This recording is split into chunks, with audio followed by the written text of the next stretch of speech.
Ibu bapak, saudara-saudari yang terkasih, selamat berjumpa kembali dalam perayaan Ekaristi. Kita baru saja mendengar dari bacaan Injil hari ini. Oleh karena itu, saya memberi judul renungan saya ini, bagiku ini juga mujizat kehidupan. Filipus gagal ambil inisiatif untuk menjawab tantangan Tuhan, ujian Tuhan. Malah ia bersungut-sungut dan mengeluh bagaimana mungkin memberi makan kepada 5.000 orang. Bahkan ketika kita memiliki 200 dinar pun tidak akan sanggup untuk memberi mereka makan dengan kenyang. Ibu bapak bayangkan, 1 dinar itu sama dengan 1 hari kerja orang di Timur Tengah. Kalau dibandingkan dengan kurs dolar, 1 dinar Kuwait itu sama dengan 3,5 dolar Amerika. Jadi kalau dikonversi dengan Indonesia berarti kurang lebih, kalau 1 dolar 14.500 berarti 50.000. Jadi kalikan 200 berarti 10 juta. Dengan 10 juta dibagi 5.000 orang, masing-masing akan hanya menerima 2.000, dan itu tidak cukup. Tapi ibu bapak, saudara-saudari yang terkasih, ada satu tokoh juga, Andreas, saudara dari Petrus. Dia mencoba menjawab tantangan Tuhan dengan ambil inisiatif. Dia pergi ke sana sini mencari bahan, mungkin ada yang bisa dibuatnya. Dia bertemu dengan seorang anak kecil yang membawa 4 potong roti dan 2 potong ikan. Dan anak itu menyerahkan kepada Andreas, lalu diserahkan kepada Yesus dan mengatakan, saya hanya dapat ini, 4 potong roti dan 2 potong ikan. Lalu Yesus mengatakan, kamu harus memberi mereka dengan ini. Pertanyaannya Bapak Ibu, saudara-saudari yang terkasih, bagaimana kita harus memaknai peristiwa perbanyakan roti ini? Kita harus melihat beberapa segi. Pertama, kalau kita ingat bahwa ini manusiawi sekali, tidak mungkin menjawab. Ambil contoh misalnya dengan jumlah uang yang begitu banyak, triliunan, untuk makan siang gratis saja masih menjadi polemik dan selalu dipersoalkan orang. Apalagi keadaan waktu itu sore hari. Mereka tidak membawa apa-apa, orang berduyun-duyun datang, dan para murid diinstruksikan untuk memberi mereka makan karena mereka kelaparan. Mustahil dari kemungkinan manusiawi. Tapi Bapak Ibu saudara-saudari yang terkasih, kita harus melihat dari segi iman, lompatan iman.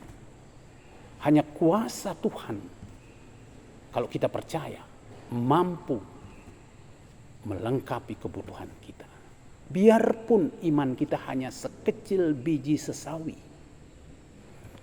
Yang kedua, kita juga harus melihat perspektif anak yang dengan ikhlas menyerahkan apa yang ia miliki. 4 potong roti dan 2 ikan diserahkan kepada Andreas. Ikhlas. Dan yang ketiga, sekali lagi, kita harus menjadikan peristiwa ini sebagai ucapan syukur bahwa Tuhan masih memberikan nafas kehidupan kita, sehingga kita mampu untuk berjuang. Kita mampu untuk memilih sesuatu yang barangkali akan menguatkan kita untuk bangkit kembali dari keterpurukan kita. Nah, ibu bapak, saudara-saudari yang terkasih, mujizat itu bukan hanya soal kagum, bukan hanya soal kejutan, bukan soal pembuktian, tapi soal bersyukur atas rahmat Tuhan, atas kehidupan ini, dan atas nafas yang Tuhan berikan kepada kita. Saya sangat terinspirasi oleh kisah yang dikirim teman-teman saya. Ada seorang yang bernama Les Murray. Hidup di kota besar New York. Dalam keadaan sangat miskin. Tidak punya rumah. Usia 15 tahun ditinggal oleh orang tuanya. Orang tuanya meninggal karena narkoba. Dan dia menyadari bahwa hidupnya serba susah dan sulit. Tetapi dia memutuskan dan memilih untuk tidak jatuh di dalam kehancuran. Tetapi dia memilih untuk melanjutkan sekolahnya. Apa yang dilakukannya? Dia berusaha untuk mencari beasiswa. Dan akhirnya New York Times memberikan kesempatan beasiswa karena dia lulus di Universitas Harvard. Dalam sebuah memoarnya dia menulis tentang pengampunan, perjuangan hidupku dari New York, dari ketiadaan rumah sampai ke Harvard. Dia lulus memperoleh gelar doktor psikologi klinis. Lalu dia mengatakan, bagiku Allah adalah benteng kehidupanku. Ibu bapak saudara-saudari yang terkasih, di akhir tulisnya dia mengatakan, ini benar-benar mujizat bagiku. Nah, ibu bapak saudara-saudari yang terkasih, kita sering banyak mengeluh dan menyerah dengan keadaan kita, manakala cita-cita kita tidak tercapai. Kebanyakan kita sering menyerah dan tidak sanggup bertahan. Bahkan kita sering menyalahkan keadaan, menyalahkan keluarga kita, menyalahkan situasi kita. Bahkan yang paling dan lebih parah lagi, menyalahkan Tuhan. Semoga renungan ini menginspirasi kita untuk tidak mudah menyerah. Tidak membiarkan tantangan mendikte hidup kita. Tetapi kita memilih untuk menjadikan kesempatan bersyukur.